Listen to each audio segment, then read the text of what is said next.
AM Club on MX84 TV. If you just tuned in, you missed that interactive session with MFR and folks, activists. Always crazy on Monday. Let's come down a bit and talk to this fine gentleman. You've seen his works.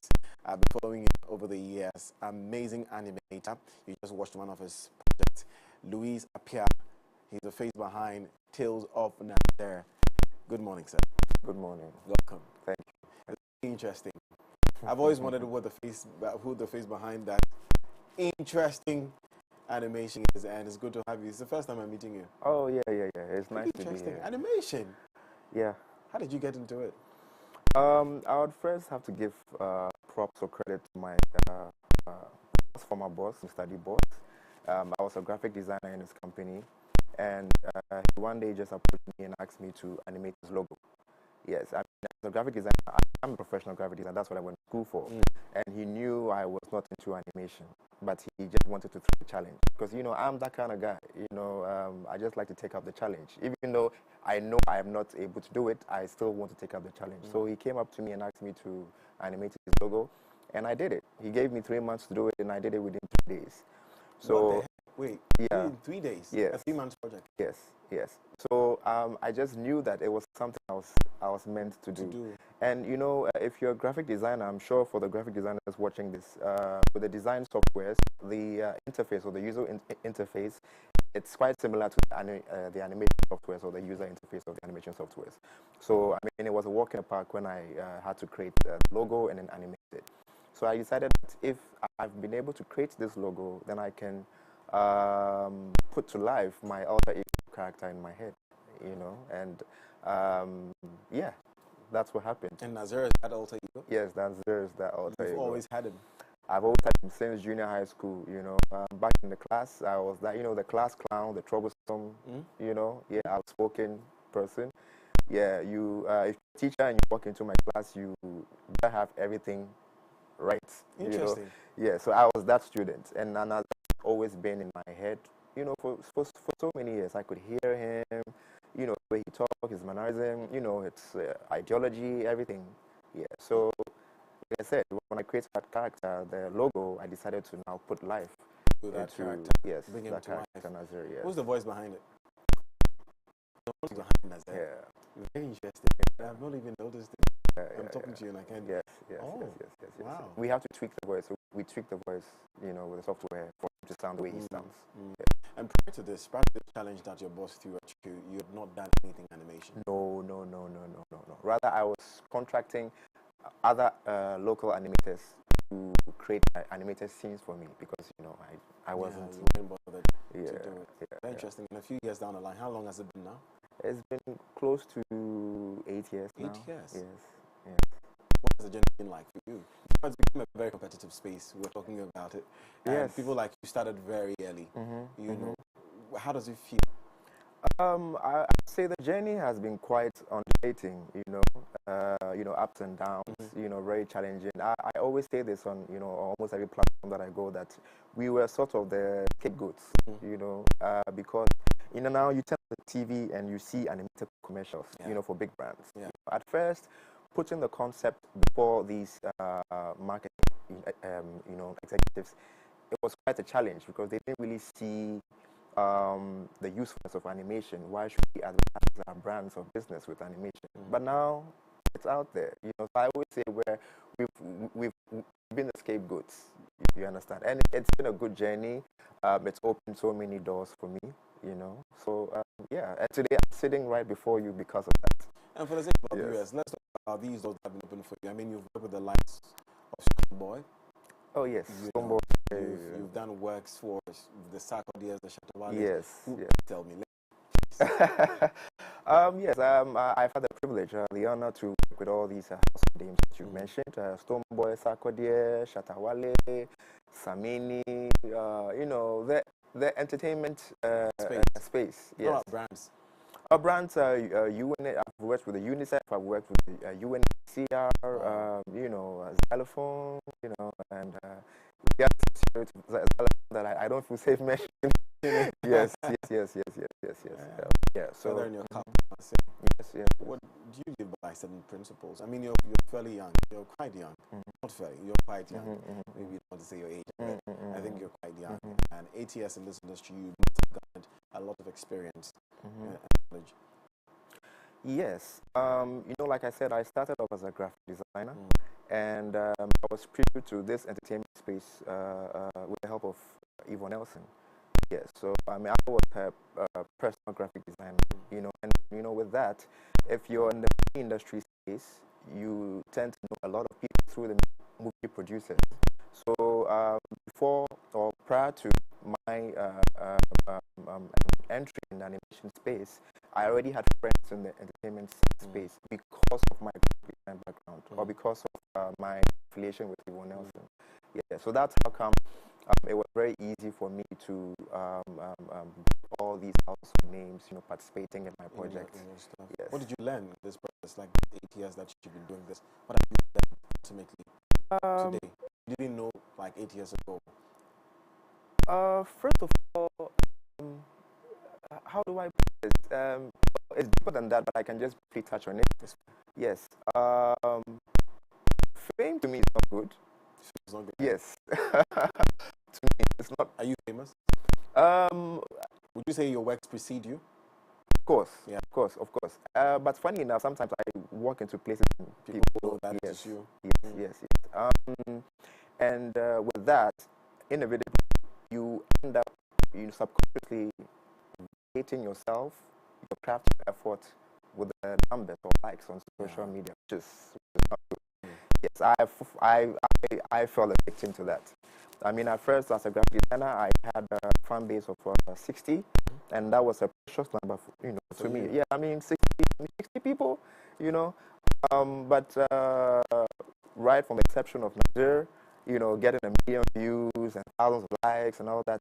Sometimes when you post and then you're getting about 10,000 likes, you feel kind of down. Yeah. Yes, but which is very wrong because yes. So I didn't know that, but I learned through the process that, at the end of the day, you have core fans, so you're doing it, for the love, the passion, and that's what's supposed to be like the primary goal.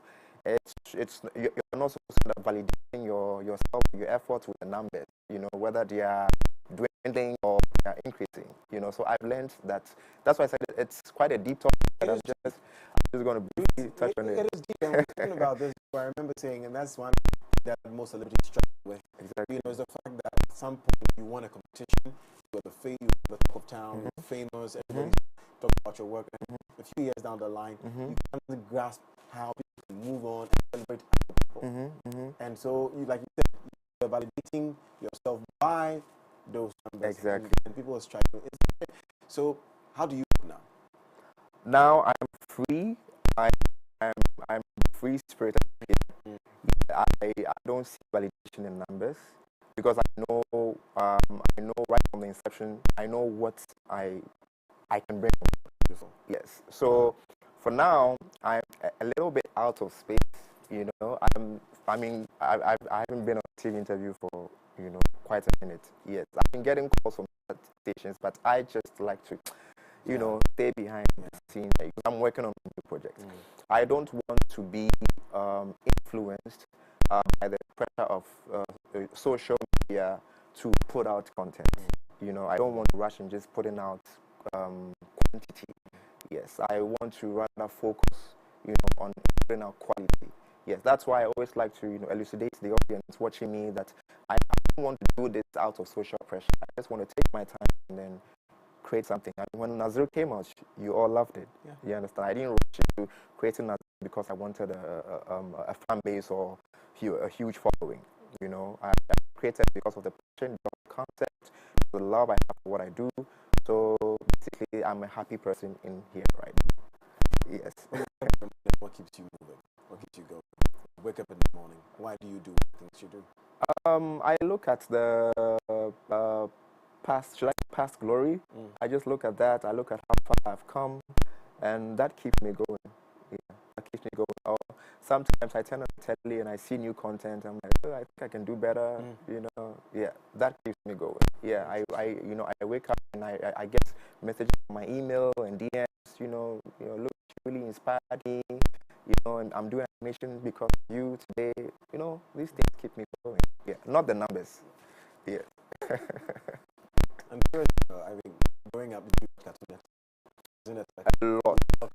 A lot. I watch cartoon, but funny enough, I'm not entirely a fan of cartoons. Yes, I used to watch cartoon right after school. You know, from high school, I'd rush home on GTV and watch Cartoon Network. Yes, I know almost the characters. All-time favorite cartoon on Cartoon Network. Cartoon Network. What? Let me guess. What? I don't know. Back Bunny. No. And besides, okay, so I mean there are different variations though. Yeah. With Bugs Bunny, that belongs to Looney Tunes. Okay. Yeah, but Cartoon Network, I think it was and Dexter's Laboratory. Yes. What's the difference? Teach us. So Looney Tunes, Bugs Bunny, Daffy Duck, those were Looney Tunes? Yeah, those were Looney Tunes, yes. Is Looney Tunes a branch of animation? Yeah, let's say an animation franchise. Yes, or band. Yes, yeah. So they belong to different franchise. That's Looney Tunes, you know. Like you have Pixar and you yeah, have exactly. Okay. Exactly. Okay. Yeah. But they're all 2Ds? Yeah, they were all 2D. They were all 2D. That's what I do. 2D, yes. Okay. Have you versions? Yeah, so my new project I'm working on now, which by God's grace will be produced next year, it's a 3D project. Yes, and it's going to be the first 3D feature-length movie. It's a feature-length movie? I will talk. Nice. Yeah. And Nazir, I mean, counting your achievements and the things you've done, moving forward and all that, what are some of the things that you think that you won't ever do, no matter what? In regard to your work, for any and all and just anything. These things we're talking about are quite deep, but I mean, for the sake of time, we can just really touch on them. If someone wants to start, let's say, if you're a content creator, a 2D content creator, like myself, and you start off, and people love you've got quite an audience. I believe that you should stay true to yourself and continue. The distraction comes, of course, people love it, and then they tend to commission you or pay you for other works. That's when the distraction begins, because now you're working with me. Yeah. So you need to keep up and be doing works for other people or other clients, and that inevitably puts a huge halt to what you personally want to do. So if I'm supposed to go back in time, I'll just do a few of the commission works and then just focus on my personal works. Yes. That's what I meant. Yeah. Would you describe yourself as successful? And what will success be for you? The word success itself is very relative, to a lot of people. I mean, someone in the village probably bring firewood from the farm to the house. Might tend themselves as successful. For me, my goal was to create a character to be loved by me, and I achieved that. So in that sense, I think I'm successful. I can walk somewhere and hear a character Nazir, who to some extent is probably popular than even a real life celebrity. So yeah, to me, I tell myself successful. Yeah, just that's not the stop for me. I mean, there's huge room, there's huge room to fill. But yes, to me, I tell myself successful. Do you look forward to working with an animation brand that reacts internationally, and which animation brand outside, or even here? Would you say that motivation inspires you? Here. It's like here, animation company is in Ghana, eh? Yeah, I mean, I have friends in the animation space. Oh yeah, I mean, we bounce off ideas, of each other. But for me, I think I'd love to work with Pixar or Disney. Let's say, let's just keep it, say for Disney. I'd love to work with Disney, not for, but with Disney, on a project one day. Yes. And are they the biggest so far? Is that for Apple? For Disney? Now they keep changing their ownership and franchise, things there. But for me, I think Disney is basically. Yes, Disney is so far. Yes. Now I'd like to work with them one day on a project with Nazir. Because the goal is to get Nazir to the world. Nice. I started off in Ghana, and it's successful. Yeah, so basically that's the goal. Yes. Do you believe in something? I believe in the universe. Yes, I believe in the universe. I believe in the law of attraction. Yes, that we attract whatever that comes to us subconsciously. Yes, so that's what I believe in. You belong to a particular faith? Oh yes, I'm a Christian. Oh, I come from an African Christian, indigenous African Christian family, Louis Appiah of the Muslim Christian Church. Yes. So yes, I'm a do you still Christian. fellowship with Muslim? No, I don't. I mean, I'm the contemporary child. Let's just put it that way. Yes. So right now, as in terms of what? well, fellowship. Um, You don't go empty that. Louis, you don't go to church. I would say I'm a Christian. That's what I would put it. Yes. He's a Christian. Yeah, I'm a Christian. I have a strong faith, yes, but I wouldn't necessarily say I'm a church goer. Yes. Even though if we're supposed to be on the lighter or jovial side, I'd say I'm a church prostitute. That's what I would say. Prostitute. Yes. What does that mean? I've been everywhere. You've been everywhere. I've been everywhere. I've been everywhere. I've been everywhere. Even all the way to Joshua Church. I've been everywhere. Yes. So that's what I'm on the jovial side. But yes, I'm a strong believer. I'm a Christian. What's the future of animation looking like in Ghana? In Ghana. Oh, it's very like like I said before, you turn on the TV and then you see animation, So yes, I think we're really getting there. I mean, Ghanaians are, we're beginning to grasp the idea how viable it is. I mean, in the nation space. So we're really getting there. I mean, in a very gradual process. Yes. I mean, compared to the pace of what's happening in the Western world, I mean, it's slow, but we're really getting there. Yes, animation is. I mean, I'm here today.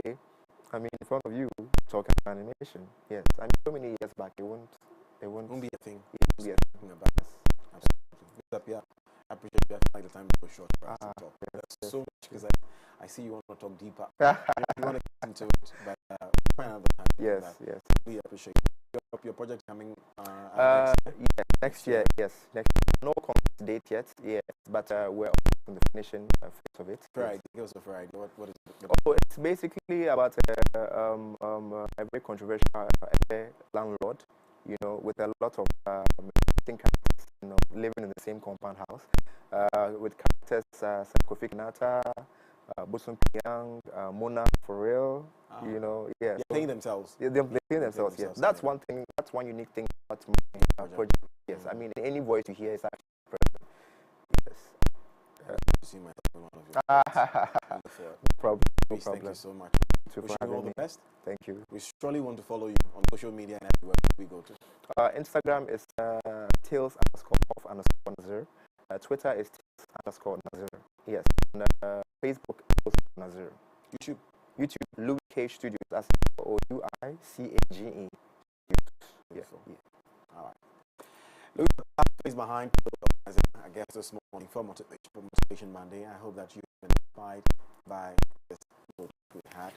Always doing that for you on Monday. Still more to come on the show. Stay.